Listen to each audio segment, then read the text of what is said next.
ఓటర్లను చైతన్యపరచడానికి ఆదిలాబాద్ జిల్లాలో ఓటర్ హోలీ కార్యక్రమాన్ని నిర్వహించారు. జిల్లా కలెక్టర్ దివ్య, ఎస్పీ విష్ణు ఉట్టికొట్టి వేడుకల్ని ప్రారంభించారు.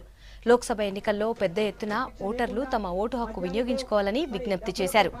జిల్లాల్లో 90% పైగా పోలింగ్ నమోదు చేస్తామంటున్న జిల్లా కలెక్టర్, ఎస్పీలతో Prem Sagar face to face.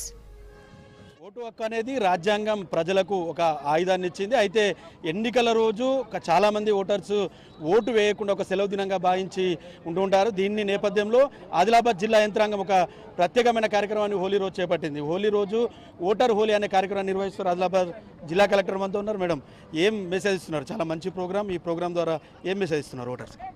ఇప్పుడు మీరు చూసారు కదా, నేను ఎస్పీ గారు కుండీలో ఉన్న ప్రలోభానికి ఉన్న అన్నీ కూడా దాంట్లో పెట్టినట్టు మేము అనుకొని కులం, మతం, జాతి, తర్వాత దాంట్లో డబ్బు, మద్యం అవన్నీ మేము కొట్టినట్టు ఓటు అన్నది ఆ స్టిక్తో అది కొట్టినట్టు మేము హోలీ ఆడుకున్నాము.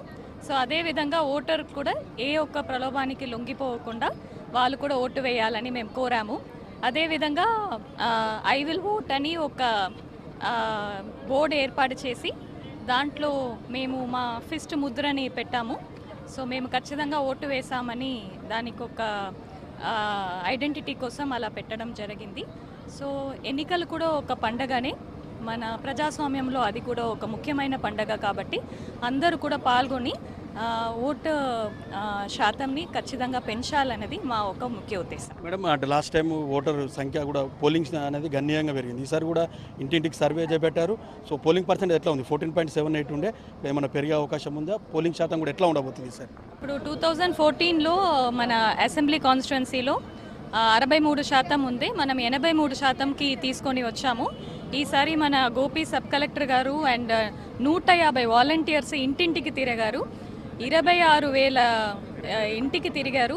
సో మన టౌన్లో మన ఓటు శాతం అనేది పెంచడానికి అవేర్నెస్ క్రియేట్ చేయడం జరిగింది. వాళ్ళకు ఓటు హక్కు కూడా లేకపోతే ఫామ్ 6 తీసుకొని నింపడం జరిగింది. ఈసారి కనీసం 90% టచ్ చేయాలనేది నా ఆశ. మరో జిల్లా ఎస్పీ గారు సార్, హోలీ రోజు ఓటర్స్కి ఏం మెసేజ్ ఇస్తారు? అంటే హోలీ రోజు అనేది కాదు, ఓటర్స్కి ఎప్పుడు కూడా ఏంటంటే పోలీస్ తరఫు నుంచి ఏమీ ఫియర్ అండ్ కన్ఫ్యూషన్ లేకుండా ఎలక్షన్ రోజు, ఎన్నికల రోజు వచ్చేసి వాళ్ళు ఓటు హక్కుల్ని తెలివిగా వినియోగించుకోవాలని రిక్వెస్ట్ చేస్తున్నాం. దీనికి అన్ని రకాల సహాయాలు, పోలింగ్ స్టేషన్స్లో సౌకర్యాలు, గైడెన్స్ కూడా పోలీస్ తరఫు నుంచి ఎప్పుడు కూడా లాస్ట్ 2 ఎలక్షన్స్లో మనకి జరిగినట్టు పీస్ఫుల్గానే ఈసారి జరుగుతుందని పబ్లిక్కి హామీ ఇవ్వడం జరుగుతుంది. సార్, అంటే క్రిటికల్ పోలీస్ స్టేషన్లో ఏర్పాట్లు ఎట్లా ఉండబోతున్నాయి ఈసారి? ఎలాంటి ఫోర్స్, అడిషనల్గా ఏమైనా ఫోర్స్ ఏమైనా తెప్పిస్తున్నారా? ఇంటర్ స్టేట్ పక్కన మహారాష్ట్ర వాళ్ళతో కూడా ఇప్పటికే మీటింగ్స్ అయినట్టున్నాయి. సో ఎలాంటి చర్యలు తీసుకోబోతున్నారు? అంటే ఇంటర్ స్టేట్ మహారాష్ట్ర తరఫు నుంచి మనకి 5 జిల్లాలు బార్డర్ మీటింగ్స్ పెట్టడం జరిగింది. అలాగే border check posts already joint check post కూడా వర్కింగ్ అయినాయి, స్టార్ట్ అయినాయి.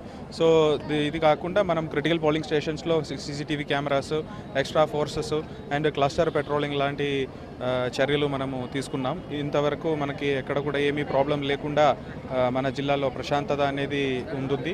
సో అలాగే ఈ ఎలక్షన్ టైంలో కూడా 100% పీస్ఫుల్గానే జరుగుతున్నట్టు అందరికీ మనము హామీ ఇవ్వడము, అలాగే మనకు కూడా కాన్ఫిడెన్స్ ఉంది. Thank you sir. ఇది పరిస్థితి. ఓటర్ హోలీ అనే కార్యక్రమంతో ఓటర్లో చైతన్యం నింపే ప్రయత్నం చేస్తున్నారు. దాదాపు 90% పైగా ఈసారి పోలింగ్ నమోదయ్యేలా అధికారులు కూడా చర్యలు చేపడుతున్నారు. ఒక మంచి కార్యక్రమాన్ని చేపట్టిన నేపథ్యంలో ఓటర్స్ కూడా తమ ఓటు హక్కును ఈసారి ఖచ్చితంగా వినియోగించుకొని 11వ తేదీ నాడు రాజ్యాంగం తమ కల్పించిన ఓటును సెలవు దినంగా కాకుండా పోలింగ్ బూత్లోకి వెళ్ళి తమ ఓటు హక్కును వినియోగించుకోవాలని మనం కోరుకుందాం. కెమెరా పర్సన్ తో ప్రేమ్ సాగర్, V6 న్యూస్, ఆదిలాబాద్.